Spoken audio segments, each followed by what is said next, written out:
आज मैं आया हूँ अपना वोट डालने के लिए और मैं पाकिस्तान के अवाम को दरख्वास्त करता हूँ कि निकलो, अपना आपका वोट आपका ताकत है, ज़रूर इस्तेमाल करें और इस मुल्क के मुस्तक़बिल के फ़ैसले उनके हाथ में हैं।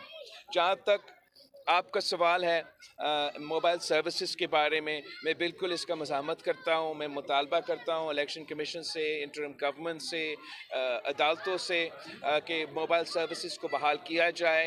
ये पूरा मुल्क में वोटर टर्नआउट पे भी असर होगा, आज का पोलिंग डे का कोऑर्डिनेशन पे असर होगा और पोलिंग डे पे टर्नआउट पे असर होगा।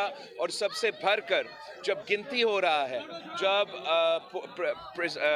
आरओज़ के साथ पोलिंग एजेंट्स बैठे हुए होंगे और वो फॉर्म 45 का कोऑर्डिनेशन के वक्त में बहुत से मुश्किलात होंगे। साथ साथ अगर कोई सिक्योरिटी का, वायलेंस का कोई इंसिडेंट होता भी है तो हम वो इंफॉर्मेशन हम तक पहुंचना में ताख़ीर होगा, जिससे अवाम का नुकसान भी हो जाएगा। तो सिक्योरिटी के लिहाज से जमहूरियत के नाम पे बस नॉर्मल फंक्शनैलिटी के हवाले से मोबाइल सर्विसेज को फिलफौर बहाल होना चाहिए।